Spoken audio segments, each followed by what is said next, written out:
Assalamualaikum warahmatullahi wabarakatuh.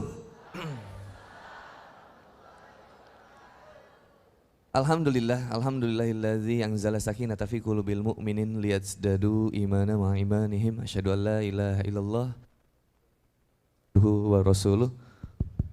Allahumma shalli ala Muhammad wa ala alihi wa sahbihi wa man tabi'ahum bi ihsan ila yaumiddin.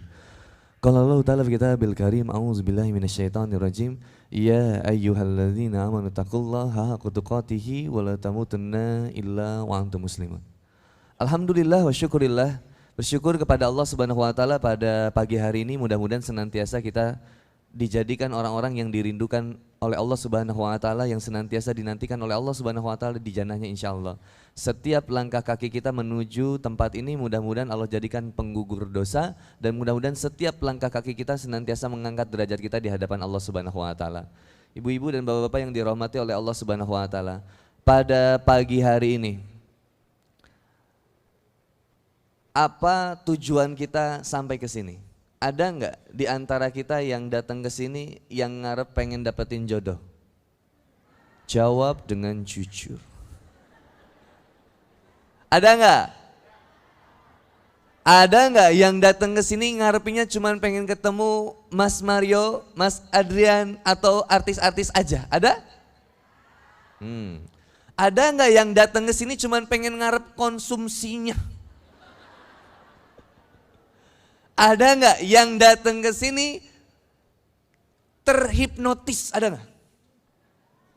Astagfirullahaladzim, aku di mana? Ada. Setiap orang yang datang ke sini pasti punya dasarnya. Ada motif yang kemudian menggerakkan tubuhnya, menggerakkan langkah kakinya, menggerakkan kendaraannya untuk kemudian sampai di tempat ini. Innamal a'malu binniyat. Segala sesuatu itu tergantung dari niatnya. Kalau motifnya ingin mendapatkan jodoh, maka fokusnya kepada akhwat yang ada di kanan dan di belakang. Kalau gue yang kerudung merah, enggak bro, yang kerudung hijau bro. Jangan yang kerudung hijau bro, itu mantan gue. Kalau fokusnya ke makanan, dia komen makanannya. Acaranya bagus tapi makanannya sayang. Kalau yang diarepin ketemu artisnya, pengen foto. Innamal a'malu binniyat, segala sesuatu tergantung dari niatnya. Maka sayang kalau kita nggak meluruskan niat kita untuk mengharapkan ridho dari Allah Subhanahu wa taala. Maka kita sama-sama mengharapkan semua yang kita lakukan hari ini, baiknya, buruknya, segala sesuatu yang kita dapatkan pada hari ini merupakan sesuatu yang terbaik yang Allah Subhanahu wa taala berikan kepada kita. Kalau mau ngukur rasa enak nggak enak, siapa kita? Dalam dunia ini ada yang namanya hukum kontradiktif. Allah mengenalkan rasa sedih untuk kemudian kita bisa menghargai bagaimana rasanya bahagia. Allah mengenalkan kemudian kenyamanan untuk kemudian kita diuji sama Allah Subhanahu wa taala merasa tidak nyaman, resah, gelisah, gundah, gulana, sedih yang tidak berkunjungan karena jauh dari Allah Subhanahu wa taala. Doyikon harajan kana ma yasadu fis sama, dadanya sesak lagi sempit seperti mendaki ke langit. Allah memperkenalkan kepada kita hangatnya persahabatan, tapi Allah perkenalkan pula perpecahan dalam persahabatan. Allah perkenalkan kepada kita indahnya dicintai, tapi Allah juga memperkenalkan kepada kita sakitnya dikhianati. Aku gak bisa diginiin. Kamu kok berubah? Kamu katanya mau hijrah. Terus aku gimana? Pokoknya kita harus putus. Tapi aku sayang kamu. Aku tuh sayang banget sama kamu. Kamu gak boleh ninggalin aku. Gak bisa. Aku harus hijrah, Dewi. Rudi, tolong jangan tinggalin aku, Rudi.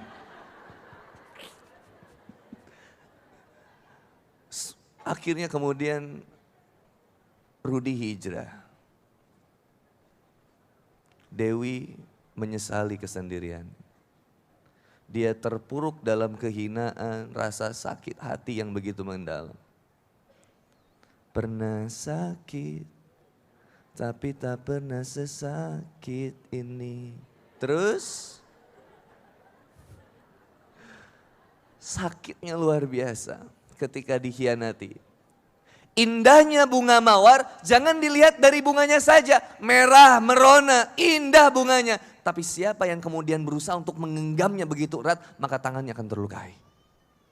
Indahnya cinta jangan dilihat dari nafsunya saja. Kalau dilihat dari nafsunya saja, berapa banyak wanita yang menjadi korban, sakit hatinya, hancur kehidupannya gara-gara seorang pria yang ternyata tidak pernah tulus mencintai dirinya.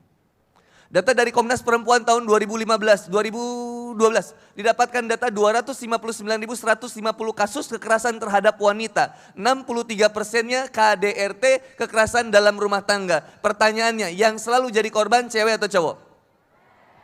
Yang selalu dikhianati cewek atau cowok? Yang selalu dibohongin cewek atau cowok?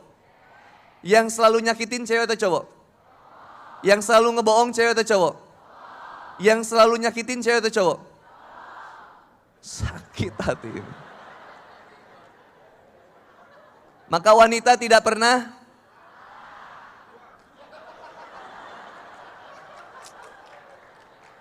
wanita selalu. Kalau pria benar wanita lebih. Kalau wanita salah pria lebih. Maka konsepnya wanita tidak pernah. Wanita selalu.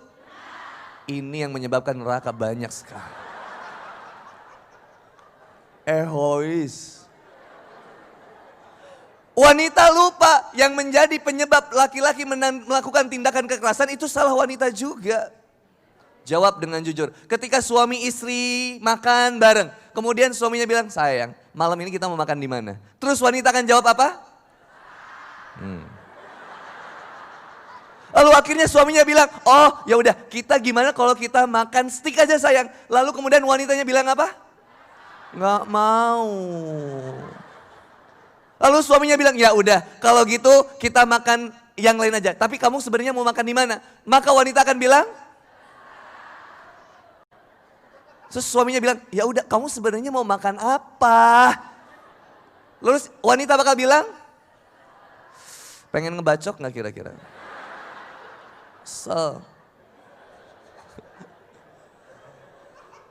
Ini yang jadi permasalahan luar biasa. Tapi hebatnya yang ini luar biasa deh ini Pak. Ini kalau udah nikah, bayangin setelah akad nikah itu kalau di Sunda, di saya itu ada suka momen pahuap-huap. Pahuap-huap itu ya. Saling nyuapin. Jadi nanti itu si istrinya dikaleng apa sih? Tahu nggak yang momen itu? Nanti ada makanan terus disuapin ke istrinya ya. Istrinya juga nyuapin suaminya jadi susah gitu. Yang minum juga gitu kan? Kebayang nggak? Kebayang? Suami nyuapin istri, istri nyuapin suami tapi tangannya begitu. Kenapa hal yang mudah dibuat susah? Kenapa? Ini hal yang mudah, kenapa dibuat susah? Filosofinya sederhana. Karena di saat awal-awal pernikahan diajarkan sesuatu yang mudah dibuat susah. Supaya nanti perjalanan pernikahan sesuatu yang susah bakal dibuat mudah. Tapi nyatanya enggak gitu Bunda. Yang susah makin susah, yang mudah makin susah juga.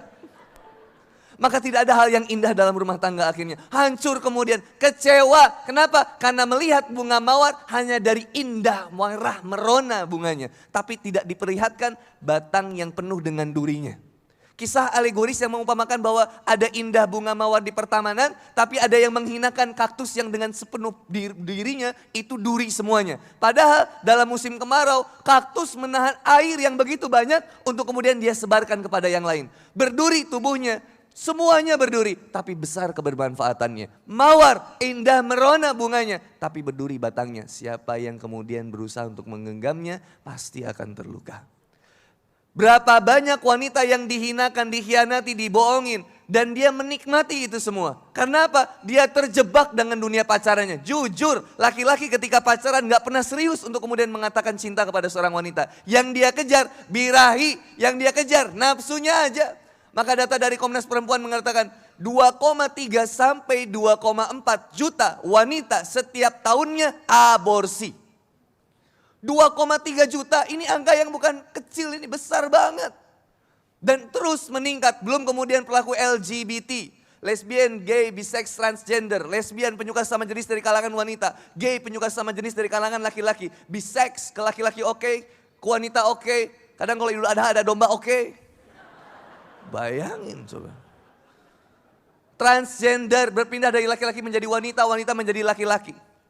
Sampai seorang banci yang ketika Kang Boni ajak hijrah, Mas, Bang, hijrah Bang. Insya Allah Ustaz. Hijrah kata gue, malu. Malu, makasih abang ini laki Bang, laki. Ayo datang kajian Kang Boni di Masjid Trans Studio Bandung. Setiap Sabtu sore insya Allah. Insya Allah Ustaz. Datang Pak. Sabtu sore, pada asar, datang ke masjid. Ustaz, alhamdulillah, saya hijrah. Saya bilang, kenapa lu dihijab, Mali? Dasar. Hijrah itu berproses, berprogres. Kalau banyak yang protes, jangan dibawa stres. Jalani aja sampai beres, biar sukses. Boleh tepuk tangan. Hijrah itu berproses, berprogres, step by step, sedikit demi sedikit. Jangan kalau naik motor, orang naik motor yang pertama kali diajarin ini gas, ini rem. Do this, don't do this. Lakukan ini, jangan lakukan ini. Dalam motor, nggak ada orang belajar pertama kali naik motor. Aku pengen belajar naik motor. Oke, gini cara ngeganti oli yang benar itu. Nggak ada. Yang diajarin pertama, ini gas, ini rem. Ini gas, ini rem. Dan diajarinnya, gasnya pelan-pelan, jangan kekerasan.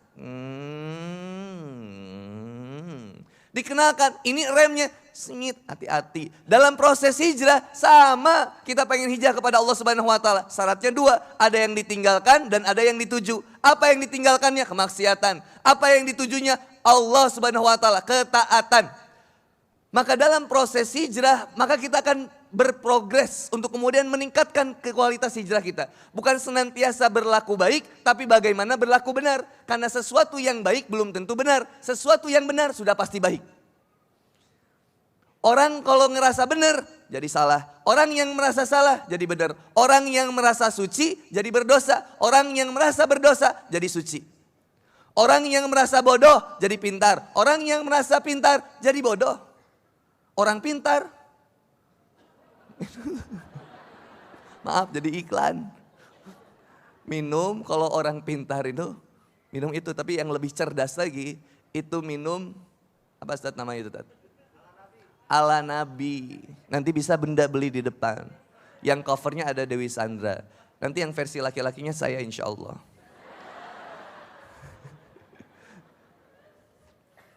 Orang yang cerdas, yang bagaimana? Ada 3 ahsan di dalam Quran. Salah satunya ahsan di takwim. Allah ciptakan kita sebaik-baiknya bentuk, sebaik